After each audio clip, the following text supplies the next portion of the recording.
iman. Itu hadis atau bukan? Ya. Kemudian saya jawab dulu, satu dulu. Nah, saya pernah ngaji di Surabaya. Selesai ngaji, ada orang keluar minal iman. Itu hadis riwayat siapa? Aku tadi mikir. Gus Miftah. Jadi Islam adalah dinus salam, cinta perdamaian. Tapi ada orang Islam yang enggak. Tadi Anda bilang khilafiyah, khilafah. Coba kamu belajar lagi model.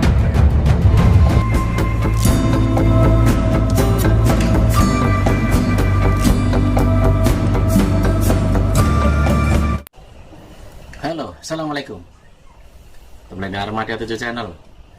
Kemarin saya menonton sebuah video Gus Miftah di debat orang. Itu di acara apa ya? Di acara mungkin pengajian lah, pengajian umum. Lihat nih videonya. Langsung saja bahwa tadi sesuai dengan tema penguatan NKRI, ada hubbul waton minal iman. Cinta tanah air merupakan sebagian dari iman. Itu hadis atau bukan? Ya. Kemudian saya jawab dulu, satu dulu. Nah, saya pernah ngaji di Surabaya. Selesai ngaji, ada orang tanya, Anda ngomong hubbul waton minal iman, itu hadis riwayat siapa? Aku tadi mikir kudunya jenengan paham, hubbul waton minal iman itu bukan hadis, itu makalah yang dimasyhurkan oleh Mbah Hasyim Asy'ari. Lah ini ada orang tanya sama saya, itu hadis riwayat siapa? Mergo sing tanya kira mau ngarepe golek-golek salah, aku tak jawab Muslim. Bingung deh, kok bisa hadis riwayat Muslim? Bisa, emangnya ada hadis riwayat non Muslim? Kan nggak ada, aku yang ngono. Itu bukan hadis. Berikutnya, terima kasih Gus Miftah. Jadi Islam adalah dinus salam, cinta perdamaian. Tapi ada orang Islam yang menyalahpahamkan bagaimana ada orang dibom, ada orang jual miras langsung dibakar. Nah, itu kan termasuk Islam radikal.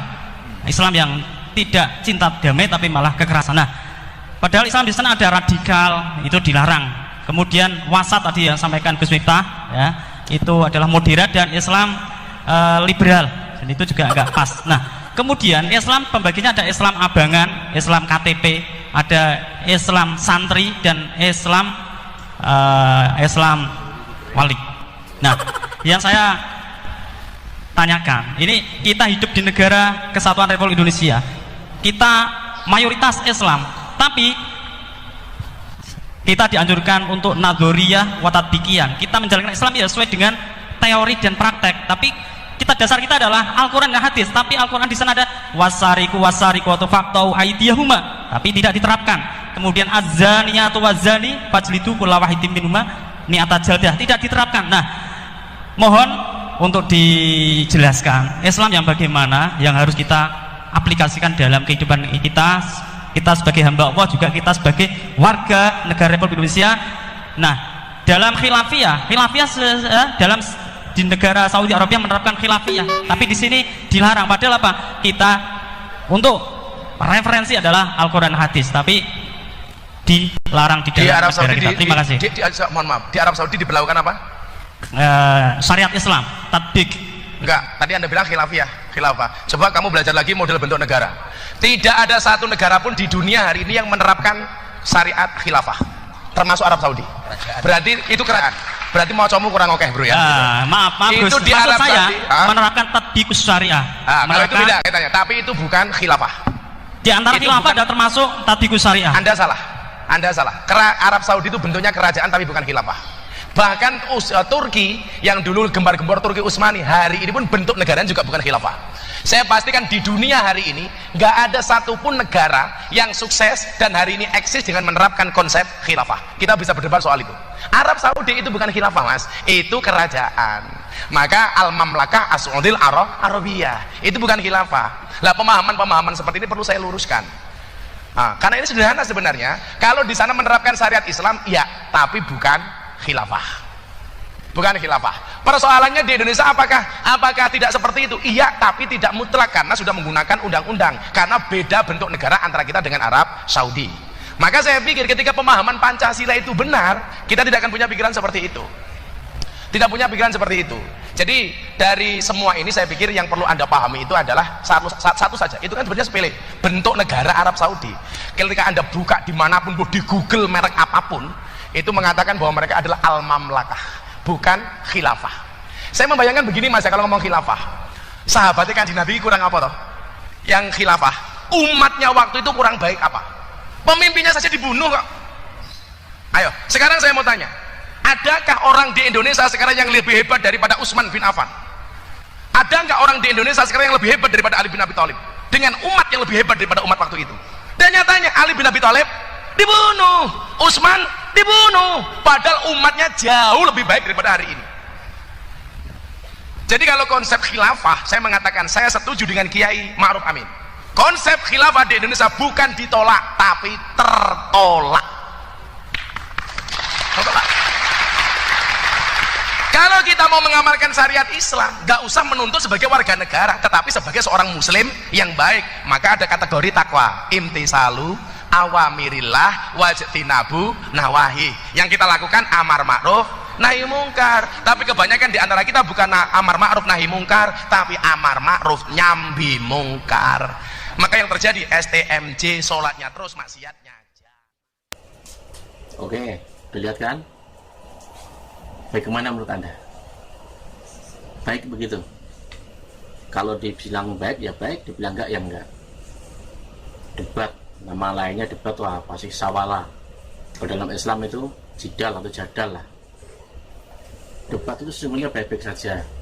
Tapi kalau bisa jangan. Pola-pola seperti debat yang saya perlihatkan tadi itu kan seperti gaya-gaya apa ya? Pola-pola orang-orang bukan NU gitu loh. Ada debat, kalau debat tuh harusnya kalau orang NU debat itu buka kitab biar betul-betul tidak salah, kajiannya jelas. Itu kalau di pesantren itu betul-betul tidak campur semua orang sedemikian banyak itu kan tidak tentu cocok dengan apa yang dibahas, dengan apa yang didebatkan. Kalau misalkan mau memperdebatkan suatu hal, harusnya nggak begitu. Padahal udah jelas di Islam itu debat tuh kalau bisa jangan kan begitu. Karena apa? Akan menimbulkan amarah, menimbulkan benci, iri, bahkan fitnah, kan begitu. Ini kayaknya nggak tahu nih orang yang nanya itu. Kalau dari pertanyaannya ya bau-bau HTI seperti itu. Tapi nggak tahu dia ini orang HTI itu terus yang kurang tahu. Tapi kalau dari sisi debatnya tuh kurang bagus. Harusnya nggak begitu, harusnya tidak di tempat pengajian begitu, di kajian seperti itu, kajian khusus orang-orang yang betul-betul membaca tentang itu, harusnya begitu. Saya ngeliatnya gimana gitu, nggak tepat lah. Ini kebanyakan nonton ini kali, panitianya atau apalah, kebanyakan nonton Zakir Naik. Padahal Zakir Naik itu di negara sana itu buron dan banyak dibenci orang. Karena apa? Selalu mempertentangkan perbedaan. Bahkan kalau Zakir Naik itu kan konteksnya apa? Luar agama loh. Padahal di Islam itu jelas, agamaku, agamamu kan begitu. Tapi kalau seperti yang dialami seperti Gus Miftah di debat orang tentang khilafah ini, untungnya apa? Acara ini ibaratnya apa? Seperti agak dibatasi. Kalau tidak, nggak bagus dilihat orang. Kalau mau debat harus 4 mata, atau paling tidak di tempat ruangan khusus yang betul-betul orang-orang yang mengkaji. Kalau soal khilafah, soal HTI itu kan politik, bukan ormas Islam. HTI itu politik yang menggunakan jargon Islam seperti itu. Harusnya tidak terjadilah seperti itu, harusnya tidak perlu terjadi seperti itu. Ini pengajian umum ya satu aja, tunggal dari ulamanya itu gitu loh, ceramah. Nggak perlu ada pertanyaan ini oke, di dalam, di ruang tamu atau di mana, buka kitab, tanya tentang hukum tentang apa, oke, gitu. Bukan seperti pasaran umum begitu. Di Islam itu kalau dibiasakan debat model seperti itu akan rusak, banyak mudaratnya daripada baiknya, sesungguhnya begitu. Model-model begitu kalau dibiarkan akan apa? Nabrak apa? Merusak akhlak. Karena orang yang nonton itu akhirnya apa? Akan punya prasangka buruk apabila si A begini, si B begini, dan sebagainya. Di dalam pesantren NU, Kiai NU, ulama-ulama NU tidak ada model debat begitu. Mungkin ada 1-2 gitu, tapi bisa dibilang tidak ada. Hanya di tempat-tempat orang, kalau orang-orang misalkan dia itu akademis, apa ya bilang, kajian-kajian dari orang dosen atau apa gitu, itu bisa sih begitu, karena memang mereka bisanya begitu. meramaikan, memperdebatkan sesuatu gitu loh. Tapi kalau di dalam kajian misalkan ulama dalam hal pesantren itu nggak tepat, karena apa? Akan justru apa? Merusak akhlak. Orang akan terpancing di amarah, di prasangka, di punya rasa iri dan lain sebagainya. Oke, sampai ini aja. Wassalam.